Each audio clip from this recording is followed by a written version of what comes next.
BA पाठ तृतीय के प्रिय बच्चों, याज्ञवल्क्य की स्मृति जिसका दाय भाग आपके सिलेबस में है, उस पर कई दिनों से चर्चा चल रही है। आज हम फिर याज्ञवल्क्य की स्मृति के दाय भाग को लेकर के ही उपस्थित हुए हैं।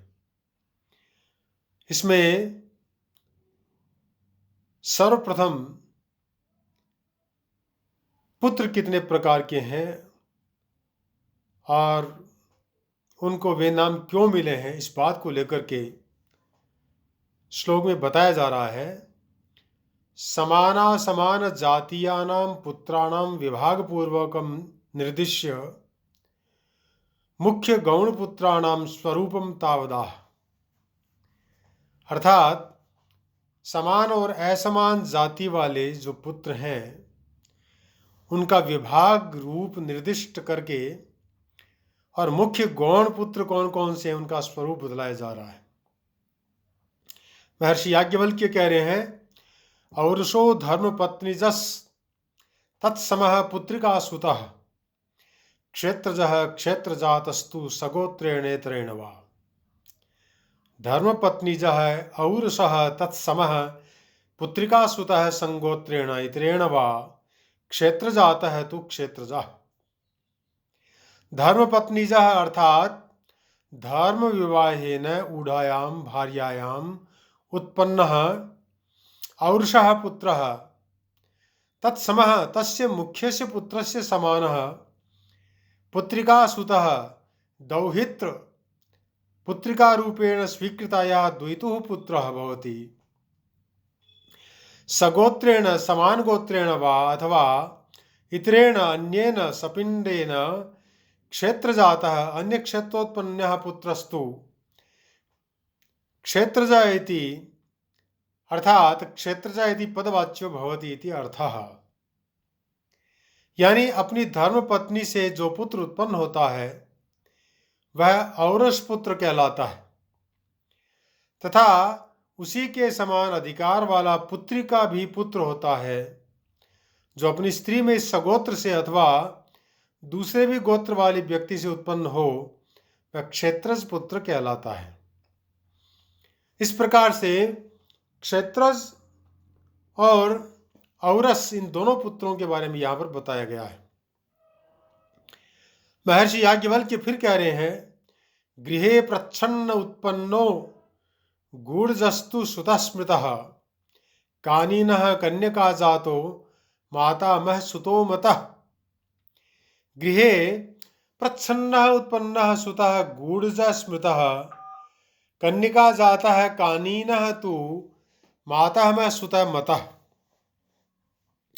अर्थात गृहे भर्तृगृहे प्रच्छन्नः रहसि उत्पन्नः जातः सुतः पुत्रः गूढ़जः गूढ़जा या गूढ़जन्मा स्मृतः धर्मशास्त्रानुसारं बोधव्यः।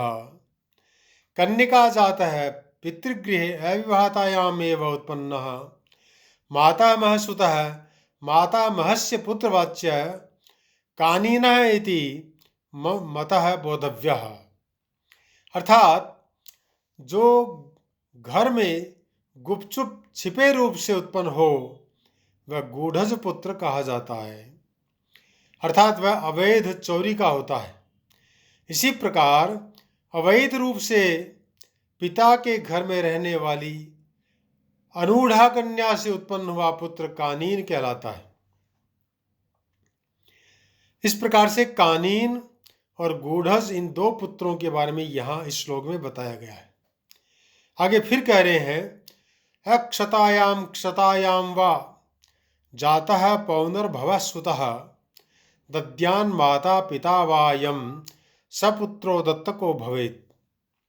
अक्षतायां क्षतायां वा जातः सुतः पौनर्भवः माता पिता वा यं दद्यात् सपुत्रः दत्तको भवेत्।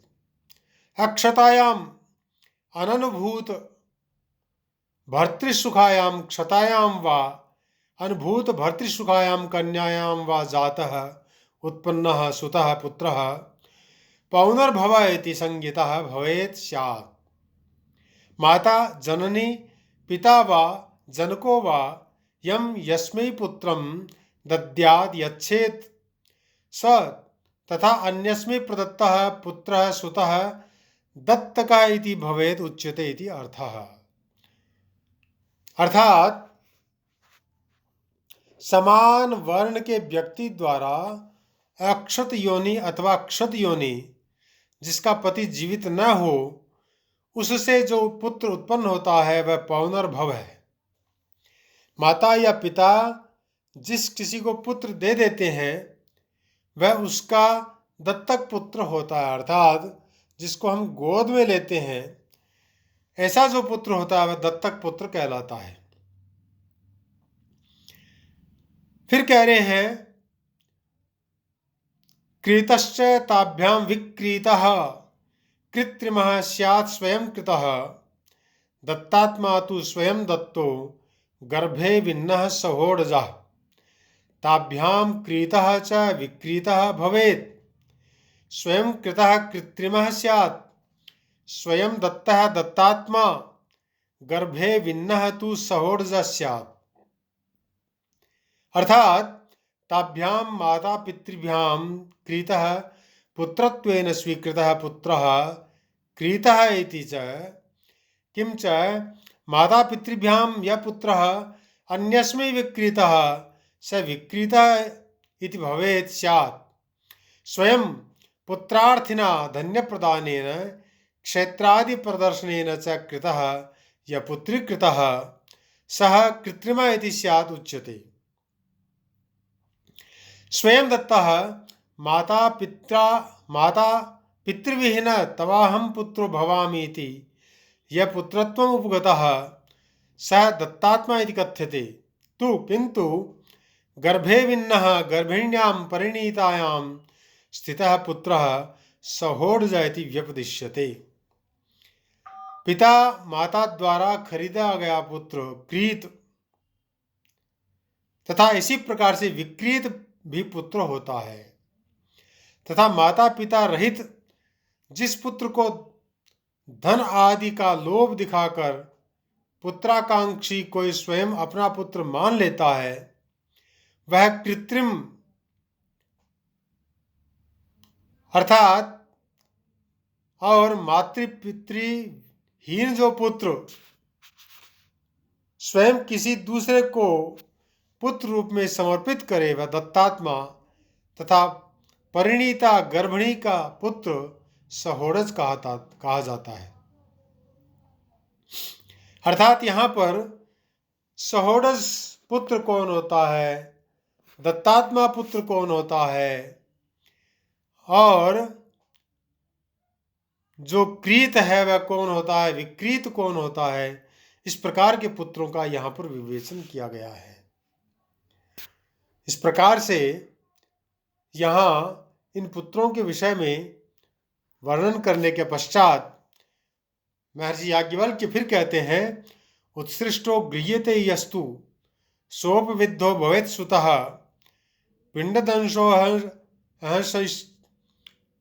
पिंडदंशो सहर्षैव चैषां पूर्वाभावे परपरः उत्सृष्टः सुतः यः गृह्यते स तु अपविद्धः भवेत् येषां पूर्वाभावे परः परः पिंडदः अंशहरश्च वेदितव्यः।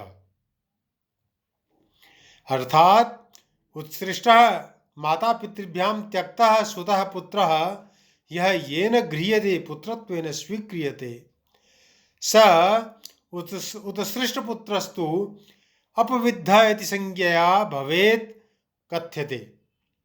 येषां पूर्वोक्तानां द्वादशानां पुत्राणां पूर्वाभावे पूर्वस्य पूर्वस्य अभावे परापरः उत्तरः उत्तरः पुत्रः पिंडदः श्राद्धकर्ता अंशहरश्च धनहरश्च वेदितव्यः ज्ञातव्यः। अर्थात जो माता पिता से छोड़ा हुआ पुत्र किसी के द्वारा ग्रहण कर लिया जाता है वह उत्सृज हो गृहीता का अपविद्ध पुत्र कहलाता है। इन पूर्वोक्त 12 प्रकार के पुत्रों में एक के अभाव होने पर क्रमशः उसके बाद के रूप वाला पुत्र ही अपने माता पिता की संपत्ति का भाग लेने वाला तथा उनका रिक्त पिंडदान भी करने वाला अधिकारी बनता है। अर्थात उत्तरोत्तर जो पुत्र होते हैं वे पूर्ववर्ती पुत्रों के न होने पर अपने पिता के दाएं भाग का ग्रहणकर्ता भी होता है और उनका पिंडदान करने वाला भी होता है। इस प्रकार से महर्षि याज्ञवल्क्य ने याज्ञवल्क्य स्मृति में पुत्रों के भेद बताकर अब उनका जो दाएं भाग है वह किस प्रकार से होता है इसके बारे में यहाँ पर वर्णन किया गया है। आधुनिक समय में उपर्युक्त 12 प्रकार के सभी पुत्र नहीं देखे जाते हैं, वरन औरस, पौनर्भव, दत्तक आदि पुत्र ही समाज में वेद माने गए। सांप्रतम उक्तोपसंहार व्याजेन तत्रैव नियममाह सजातीयेषु अयं प्रोक्तः तनेषु मया विधिः अधुना शूद्र धन विभाग विशेषैर्निर्दिष्टम् जातोऽपि दास्यां शूद्रेण कामतोंश हरो भवेत्।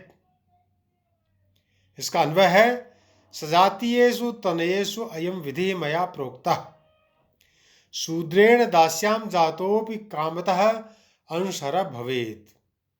अर्थात सजातीयेषु समान जातीयेषु तनयेषु पुत्रेषु एव अयं पूर्वोक्तः पूर्वाभावे परापरा इति विधि नियमः मया प्रोक्तः मया कथितः शूद्रेण चतुर्थवर्णेन दास्यां दासी स्त्रियां जातोऽपि उत्पन्नोऽपि पुत्रः कामतः पितुः इच्छया अंशहरः भागरः भवेत् भागम लभते इत्यर्थः।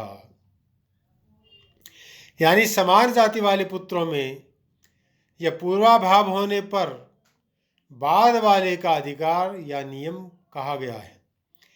फिर भी असवर्णा शूद्रा जाति से या दासी से उत्पन्न पुत्र पिता की इच्छा से ही भाग पा सकता है। अर्थात धन संपत्ति का बंटवारा जब किया जाता है उस समय पिता अगर जो दासी पुत्र है उसको भी धन देना चाहे तो उसको दे सकता है। अस्तु, आज हम इस विषय में इतनी ही चर्चा करेंगे। आगे के श्लोकों की व्याख्या हम अगले वीडियो में करेंगे। तब तक जयतु संस्कृतम जयतु भारतम इति।